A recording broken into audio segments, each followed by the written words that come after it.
Esta es la agenda que voy a seguir. Voy a hablar un poco sobre los objetivos del tratamiento, la sequedad, el tratamiento sistémico, las recomendaciones EULAR, algunas nuevas terapias biológicas que están surgiendo para el síndrome de Sjögren y, por último, la evaluación de la respuesta al tratamiento. El manejo terapéutico del Sjögren no ha cambiado mucho en los últimos años. Y también es importante decir que no hay fármacos modificadores de la enfermedad, sino que el tratamiento en este momento es sintomático. El tratamiento de la sequedad se basa sobre todo en agonistas muscarínicos y cuando ya aparecen manifestaciones sistémicas graves ya sí que emplearemos inmunosupresores. Los objetivos sobre todo son mejorar la sequedad de los pacientes y evitar las complicaciones de esta sequedad, pues aparición de infecciones, de caries, úlceras corneales. Es muy importante el manejo multidisciplinar con los reumatólogos, los oftalmólogos y también los especialistas en medicina bucal y sobre todo, y con lo que quiero que os quedéis, es que el pilar fundamental del tratamiento del Sjögren se basa en proteger, en estimular y en sustituir. Hablando un poco de las intervenciones no farmacológicas y preventivas para el síndrome de Sjögren, es importante conservar las lágrimas y la higiene bucal, también pues evitar el estrés, realizar ejercicio físico, dormir lo suficiente.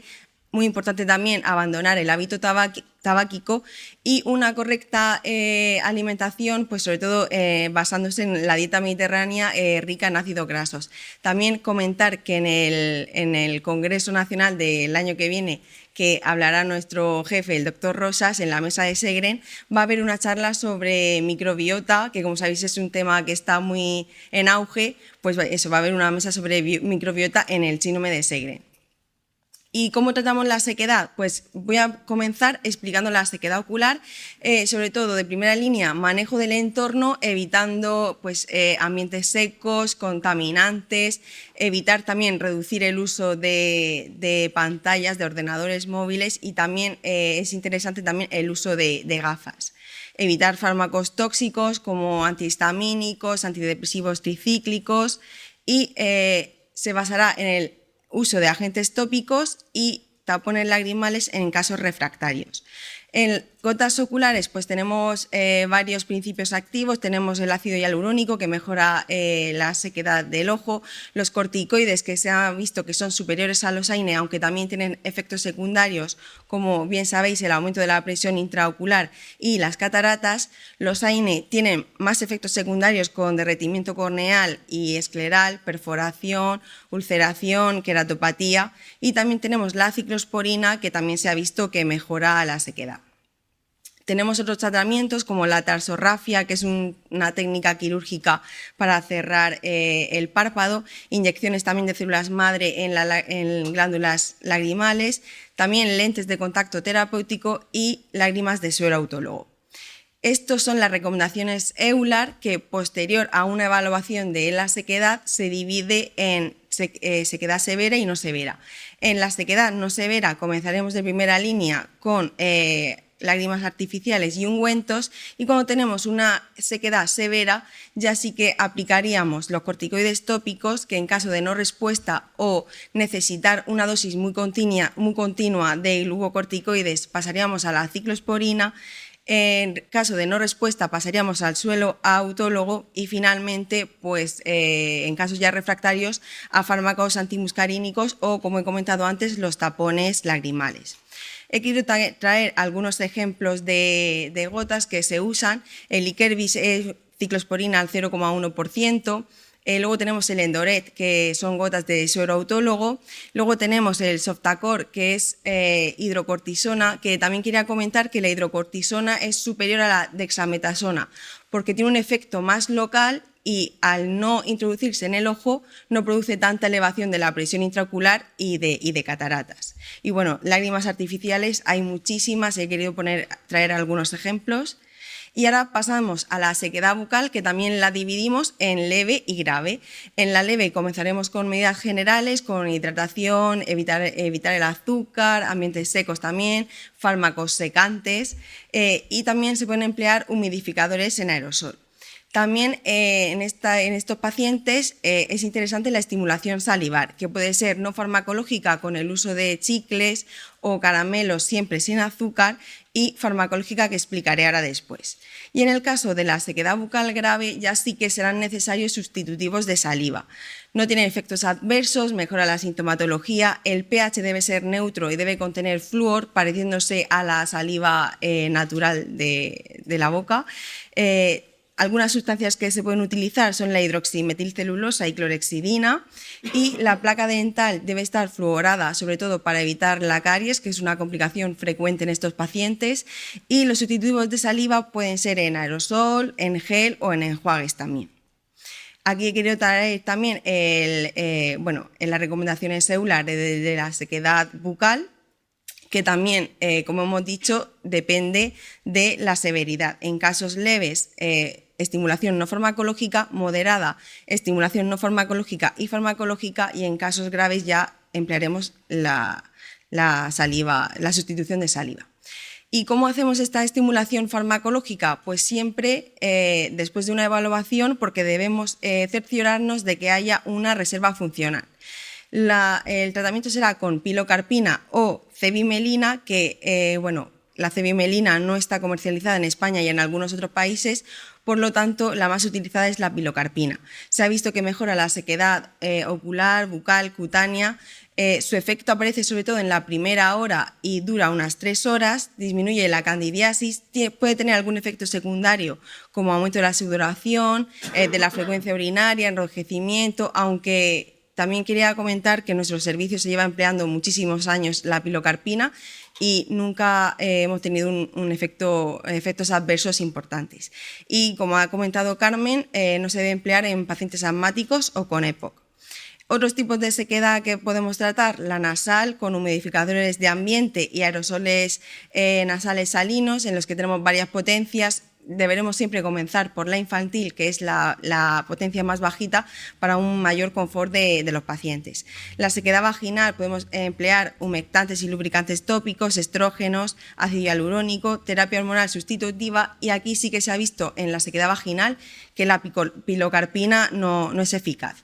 En el caso de la piel podemos emplear limpiadores suaves, humectantes y evitar un lavado excesivo de la piel.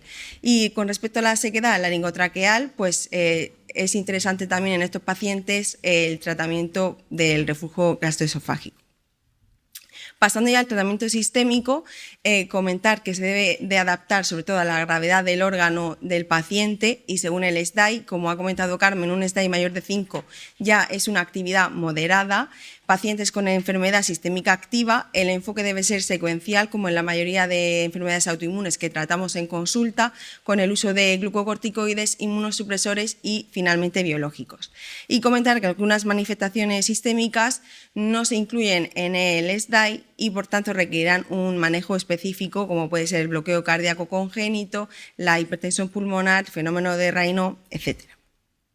No me voy a meter mucho en las características de estos fármacos porque, todos sabéis sus características. Simplemente comentar que, como sabéis, los corticoides tienen sus efectos secundarios, por lo tanto, debemos emplearlos siempre en la mínima dosis el menor tiempo posible. En los pacientes con Sjögren sí que se ha visto que hay una mejoría subjetiva sin que se objetive en las pruebas. Y sí, eso.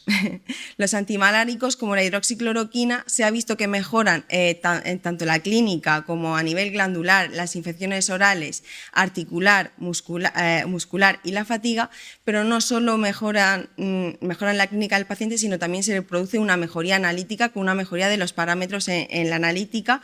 Por tanto, parece interesante el uso de la hidroxicloroquina en el síndrome de Sjögren.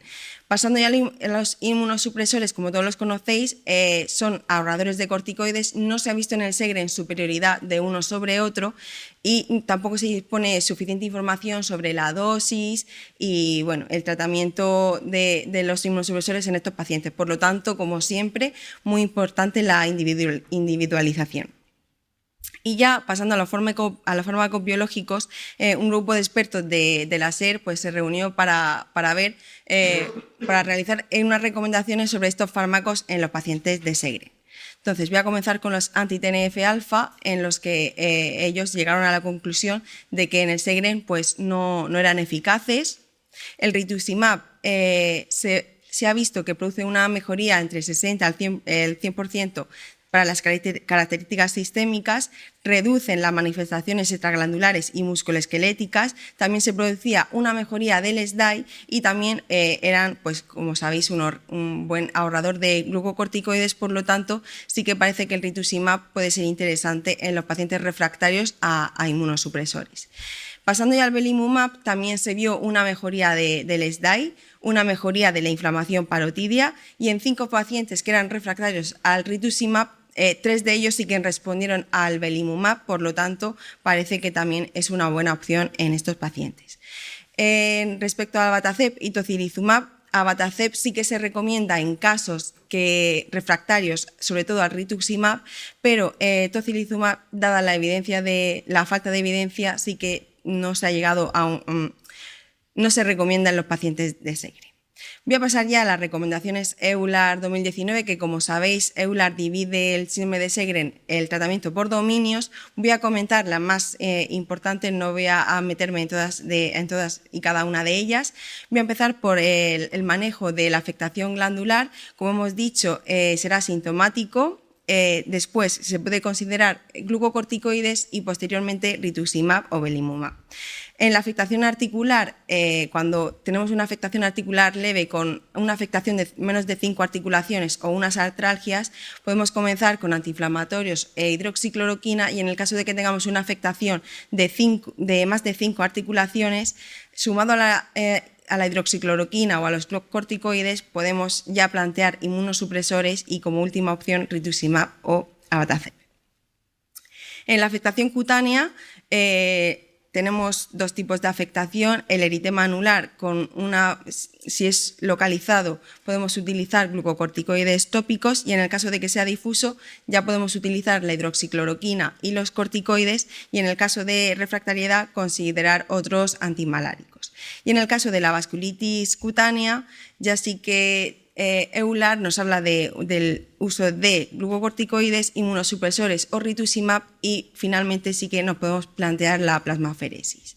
Y ya para acabar así un poco las manifestaciones más comunes, hablar también de la afectación pulmonar, en la que utilizaremos glucocorticoides, inmunosupresores, ciclofosfamida o rituximab. Quería comentar de esta diapositiva tanto la afectación de la neuropatía periférica como la hematológica, que EULAR habla ya de una primera línea de inmunoglobulinas intravenosas en su manejo. Y también del bloqueo cardíaco congénito asociado a RHO, simplemente comentar que en el bloqueo completo, que ya es el de tercer grado, el manejo se debe realizar con inmunoglobulinas intravenosas, corticoides y también con plasmaferesis. Esta es una tabla de resumen, simplemente para que la tengáis como material. Y luego comentar que últimamente están apareciendo muchas terapias nuevas para el Sjögren, o bueno, se están estudiando muchas terapias.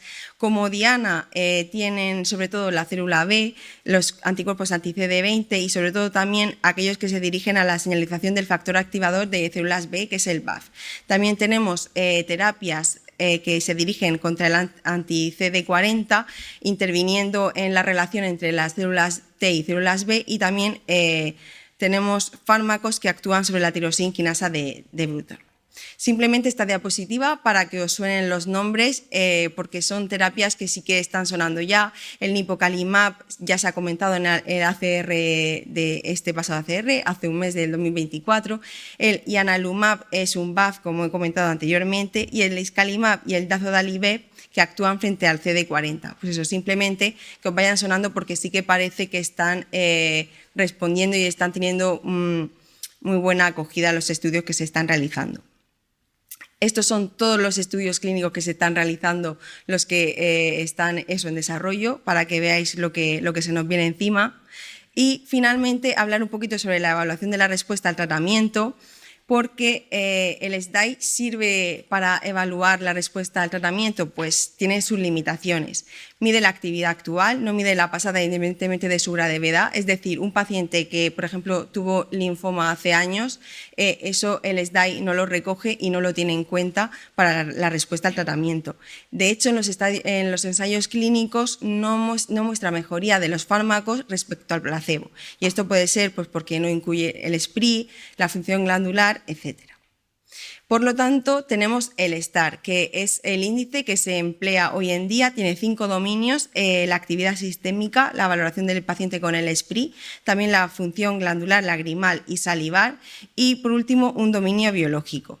Comentar que el criterio de respuesta del STAR lo tendremos, podemos decir que hay una respuesta al tratamiento cuando sea igual o mayor a 5 puntos.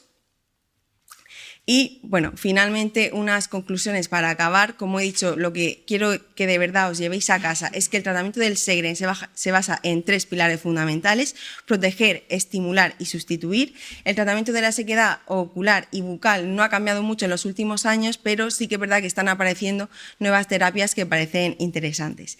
El tratamiento sistémico, como he dicho, se debe basar sobre todo en la secuencia glucocorticoides, FAMES y biológicos. Las terapias anticélula B como el rituximab o el belimumab sí que se ha visto que son las que el enfoque terapéutico más prometedor, y de hecho, como he comentado, los fármacos que se están estudiando también actúan sobre estas células. Y para la evaluación de la enfermedad empleamos el SDAI, pero para la respuesta al tratamiento biológico han surgido nuevos índices, siendo el STAR el más utilizado actualmente.